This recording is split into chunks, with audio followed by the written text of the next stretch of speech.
In Contact with Lansing, I'm Gary Austin. On the show, we have a trainer with Go Workout, Ben Rutnick. And Ben, here we are, well into the new year, and for many of us, those New Year's resolutions we set for ourselves at the first of the year, well, they've been broken. What makes them so tough to keep? Well, first, before I address that, Gary, I want to establish that I'm not against resolutions. I love resolutions. I love goal setting. What I'm against is setting bad resolutions, because a lot of times that can be worse than not setting a resolution at all and just instead focusing on small goals. So what I'd like people to do, rather than set a lofty year-long goal that they're just looking down the line, something that may or may not be accomplishable, kind of swinging for the fences, as some people might say, I'd like them to set shorter-term goals. Something like 3 months is an easier period to visualize. And I tell my clients 3 months because that's a good middle period. It's not so short. It's not like a week where even if we accomplish it, it's like, well, then what do we do? It's far enough out that we can kind of gradually get there and take our time with it, but it's close enough that we can visualize it. And visualizing anything in our industry, Gary, is very important because you have to visualize it to get motivation. You have to close your eyes. Sometimes I tell my clients this too. You have to close your eyes and visualize what you're going to look like, okay, when you accomplish this goal. Give yourself a reason to get there. So then setting expectations that are simply too high, is that a primary reason why so many fail? Yes, exactly. Statistically, performance-based goals much better than aesthetic. So setting a long-term aesthetic goal, something like, I want to look better. Here's an example of a bad goal, Gary. I want to look better by 2013.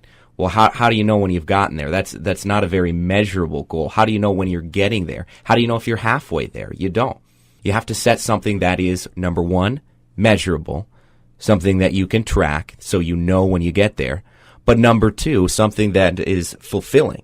An example of something fulfilling would be, I want to run with my daughter, or I want to be able to play baseball better.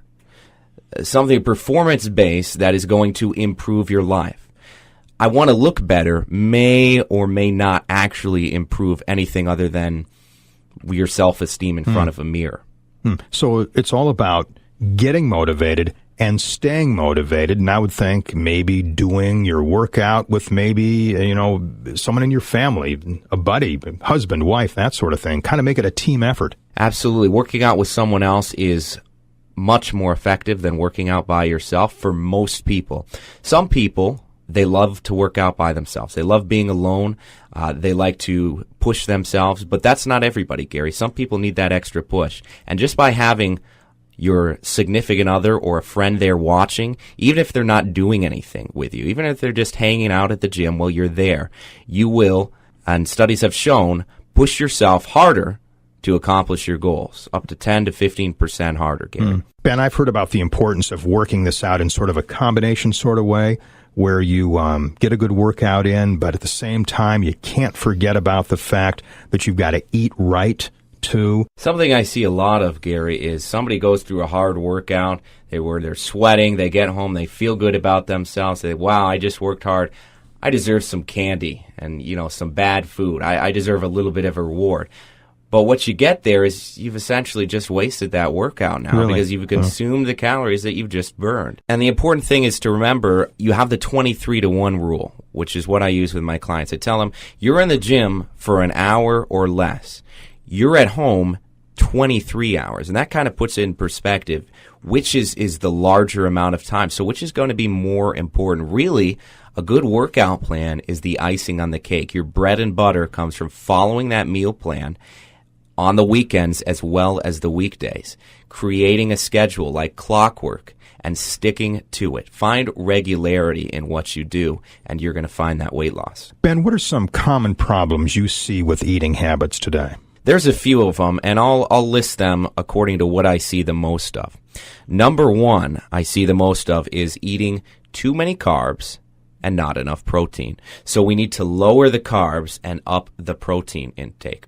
The problem is that carbohydrates in general are more plentiful than protein sources. So we see them in a lot more types of food than we do protein. Therefore, it's a lot easier to get those carbohydrates than it is to get protein. But there's a reason a lot of these new diets are low carbohydrate, because when you consume too many carbohydrates, you're consuming too much energy. When you're consuming too much energy, you're storing it as fat. It's not getting used appropriately like it should. So what you need to do is just lower that a little bit, especially before bed when you need it the least, before you're going to sleep, and increase your lean chicken, turkey, Greek yogurt, cottage cheese, nuts, all kinds of different lean protein sources that are going to help replenish the muscle, which, by the way, muscle is important, Gary, to burning fat. A pound of muscle, Gary, burns around 70 calories extra a day. That's number one. Okay, lowering the carbohydrates, upping the protein. Number two is drinking enough water. It seems simple, right? I mean, all you have to do is drink enough water. But you'd be surprised, Gary, how many people don't do that. But we don't think about the liquids that we ingest a lot. We think more about the foods. When we think of dieting, we don't think about liquids, and we don't think about sauces, which, by the way, Gary, is number 3 on the most common problems I see. Is we have, for instance, a salad, a Caesar salad, and we think, oh, great, that's a perfect meal right there. But then what are we putting on top of it? Tons of ranch sauce or tons of French sauce, and turn over the back, Gary, next time you put some French or ranch dressing or any kind of fatty dressing on there, and look how many calories and fat it has in it. It's incredible. You've added another 200 calories just by putting a little bit of unhealthy sauce. So what you could do, for instance, with the salad example again, is just add some olive oil and vinegar instead of a fatty dressing. And when it comes to colas and soft drinks, the sugar packed into those is extraordinary, and I would assume you'd recommend, no matter what we put in our systems, no matter what it is, if there's a label on it, read it. That's exactly right. In order to keep track and plan, again, using the meal planning word, again, the most important part of that is planning. In order to plan, you have to know what you're already eating. And in order to know that, you have to read the packaging.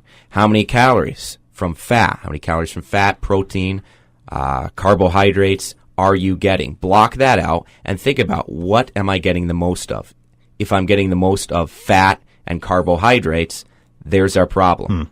So you have to write that down and plan it out. And the nice thing about that too, Gary, is that's something that's sustainable.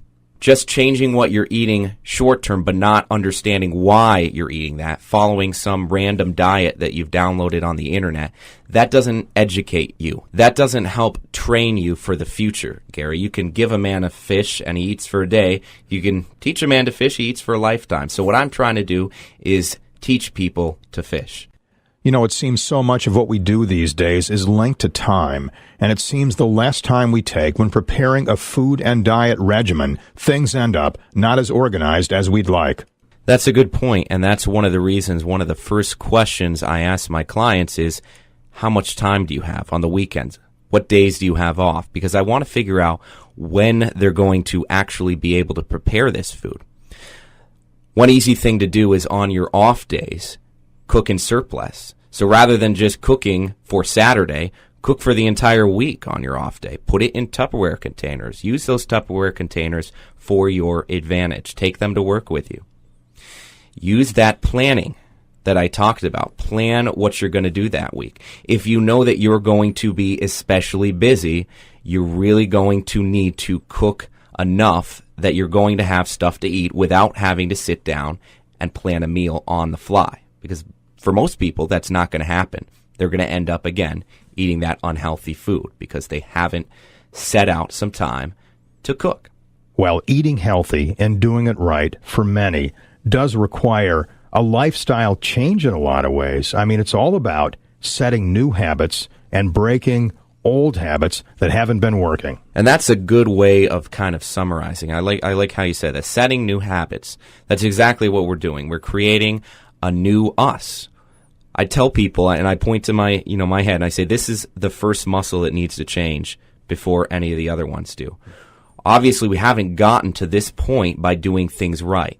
We've developed some bad habits, and those bad habits stick. So we need to reorient ourselves, think differently about our lifestyle, about exercise, what we do on the weekends, and maybe, and this is up to the person, but maybe try to surround ourselves with different people that are going to be supportive to that lifestyle change. Because if our friends are eating bad, a lot of times we're going to eat bad too. When it comes to fad diets, it seems like, for many of us, they look appealing, they look convincing, but you contend in the big picture, they're just not all that effective?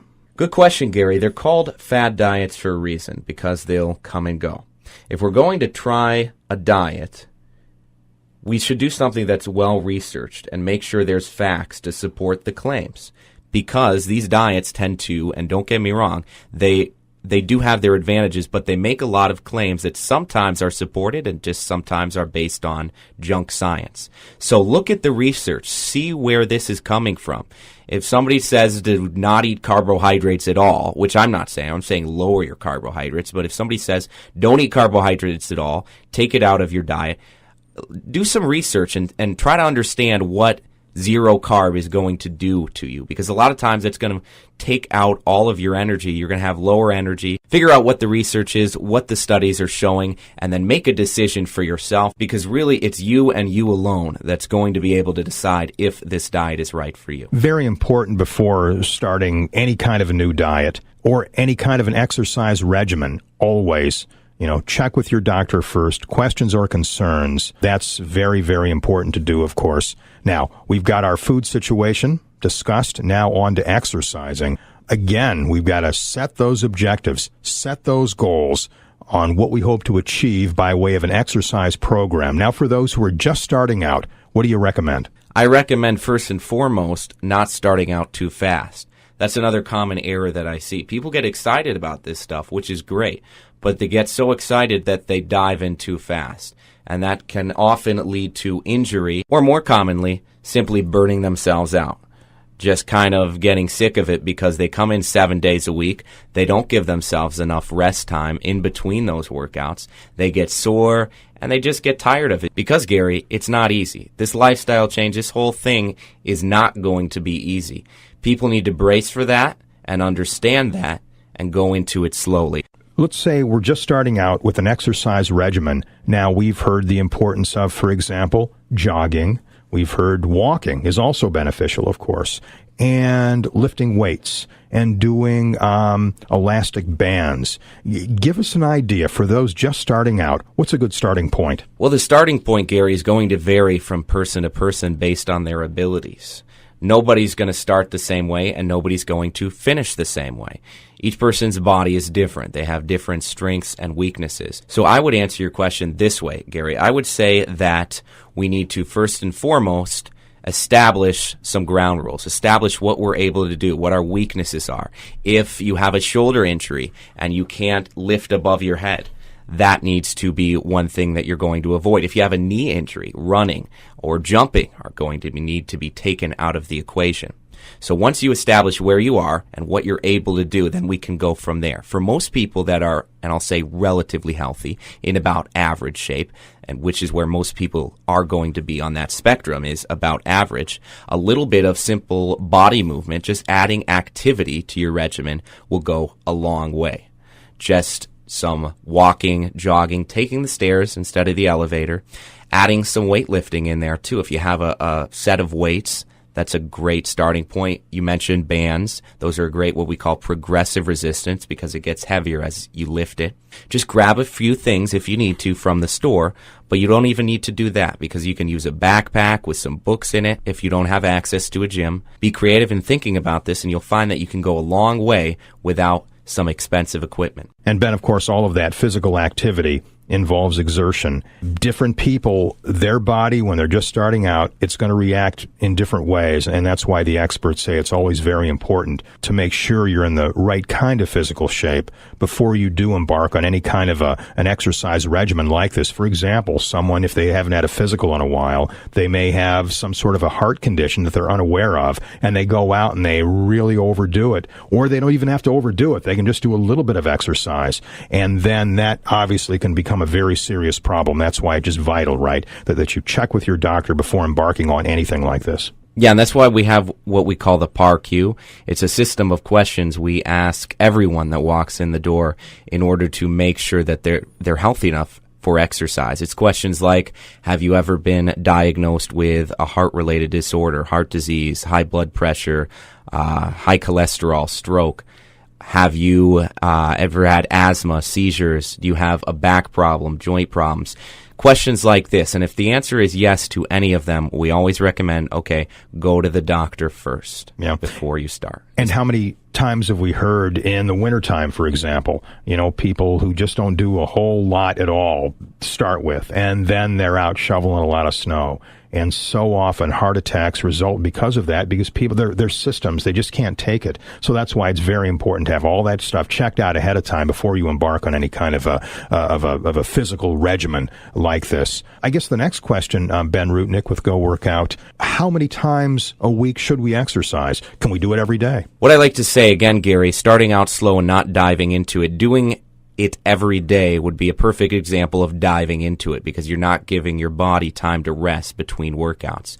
Something like 3 times a week would be a good starting point. And then you can work up to 4 or 5 days a week. The important thing, again, establishing those markers, tracking yourself, is going to allow you to determine if 4 is enough. If you're seeing results at 4, why fix what's not broken? Why reinvent the wheel? Why go to 5, 6, 7 days a week and risk injuring yourself or burning yourself out or just wanting to quit? Why do all that if 4 times a week is working fine? So having that way of tracking what we're doing is going to allow us to determine what is the right number of times a week for us to work out. What types of exercise are best for burning fat? High intensity obviously is better for burning fat if the person is able to.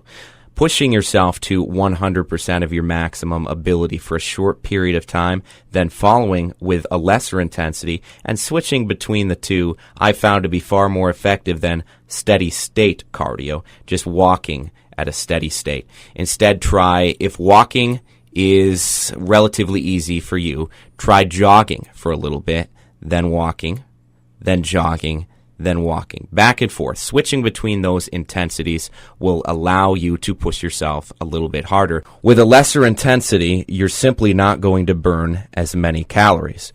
With that higher intensity, just going back and forth between the two, studies show that you are going to burn more calories, not only while you're working out, but after the workout is over.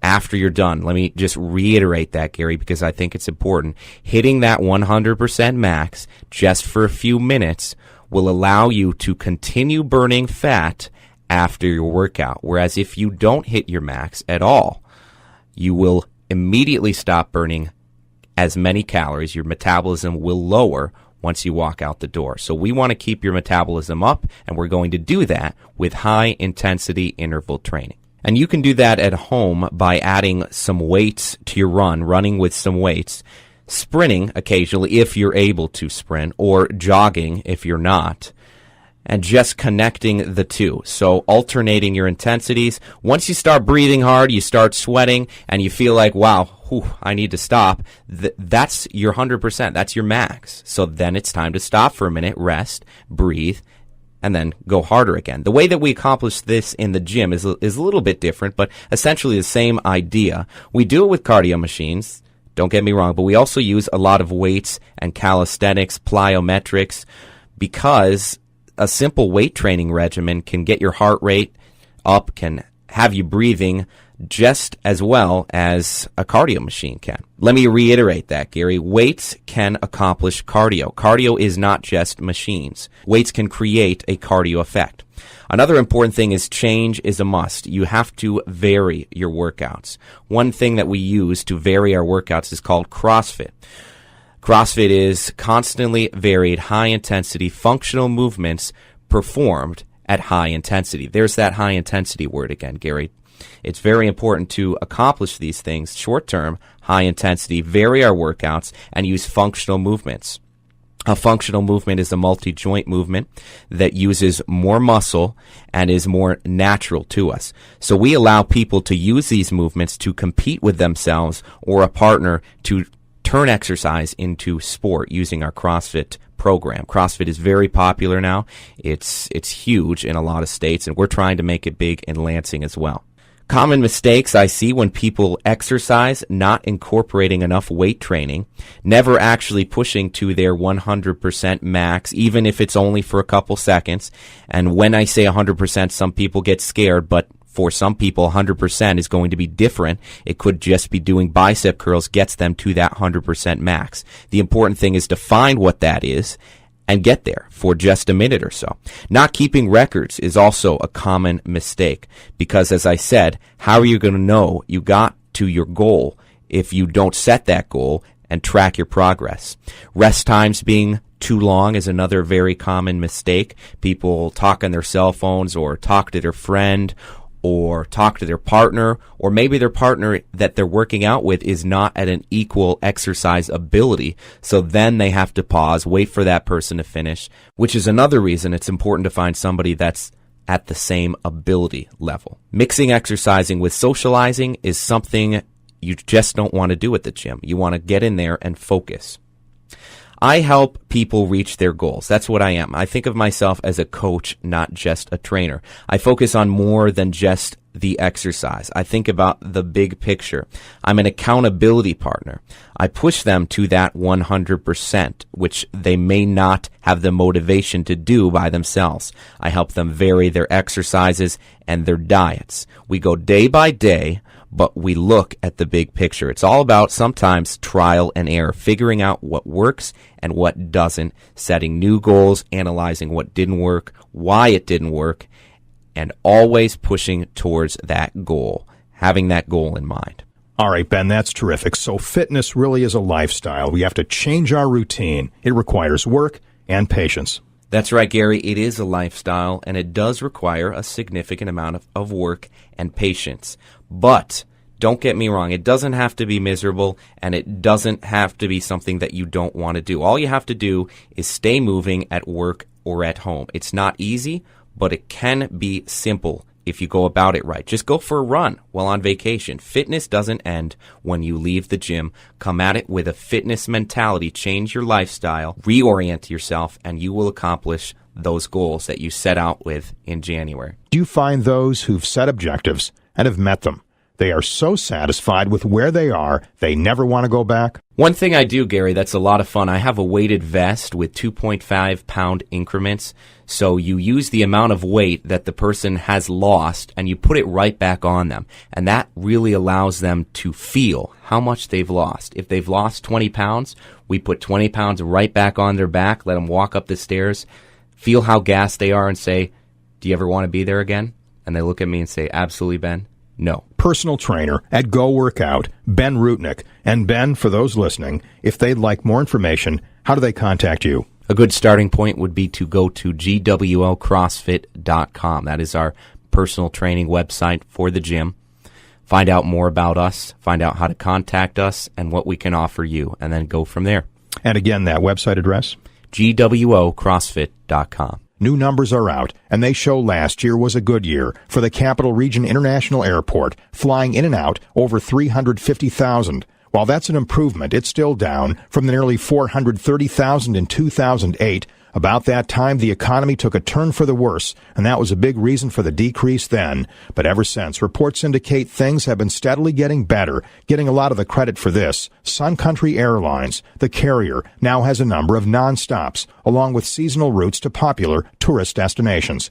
Not nearly as many are getting into farming today, and that has stayed ag officials concerned. There was a time when someone who worked on a farm retired. There was always someone there ready to take their place. But times have changed, and young people have more options today, and many are moving away from the industry that has been so much a part of the Michigan landscape for centuries. Now, nearly 70% of those working on a Michigan farm today are ready to retire.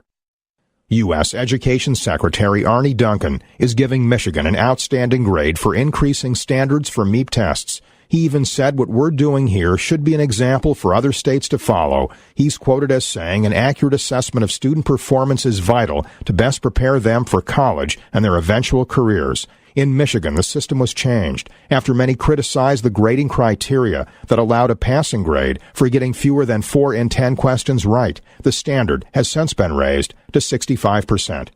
The potential for gasoline prices to hit an all-time high could be a reality before long. Prices are over $4 a gallon now in some parts of the country, and the AAA says the national average is $3.57. If your budget's already really taxed by all the rest of your bills, it's harder to pay more for gas. $45 to fill up a car that 2 years ago cost me $20 to fill it up. For Michigan counties and cities to qualify for revenue-sharing money from the state this time, they have to do a number of things first. For example, the governor's office wants to see more regionalization. Officials say by combining services, that will cut costs. So how much money localities will get from the state will be directly tied to their own money-saving efforts. Those who get their natural gas from Consumers Energy to heat their homes have been getting a break this year. 2 big reasons. Natural gas prices are lower and the winter so far has not been as cold. That combination means the average monthly bill has gone from about $184 to about $146, and that's a drop of about 20%. We're here again with Nikolai Luke from Simplified Tax with this tax tip. Nikolai, there have been quite a few changes in Michigan when it comes to retirement income. Help us sort things out. Sure. Now that we're into 2012, the taxation of retirement income changed, and it is solely based on when you were born. If you were born before 1946, the rules for you stay the same. But if you were born after 1946 and before 1953, the maximum retirement income you can deduct is $40,000 for a married couple and $20,000 for singles. In addition to this deduction, your Social Security is non-taxable. Now, Nikolai, for those who are married, how do they know which provisions apply to them? Great question. All the new laws are based on the oldest spouse in the relationship. So the age of whomever was born first will determine which rules apply to you. The new law can be confusing, so make sure to contact one of our tax professionals with any questions you might have. For information, check out simplified-tax.com. Looking for ways to lower your homeowner's insurance? This is Kevin Clinton, Commissioner of the Office of Financial and Insurance Regulation. Our agency has tips on how to shop around for more affordable rates. We can help explain all your coverage options and make sure Michigan homeowners are aware of every discount available. For help in stretching your insurance dollar, visit us online at michigan.gov/OFIR or call us at 877-999-6442. Sergeant Jason Nielsen was paralyzed while serving as an MP in Iraq. The sniper from down the alleyway shot me. 6 weeks later, I woke up at Walter Reed, not really knowing where I was at. Paralyzed veterans of America's National Service officers, such as Sharita Latham, are trained to help injured veterans get all the benefits they've earned. I could call Sharita at 11 o'clock at night and she would answer the phone and be like, "What can I do for you, Jason?" If someone needs you, you listen to them. If they call, we're there for them. She worked with my wife hand in hand, took care of everything for me just so I could focus on just recovery and trying to get on with life. If there was no PVA, we wouldn't have the benefits that we have. We wouldn't know about the benefits. To learn how you can help paralyzed veterans, visit pva.org.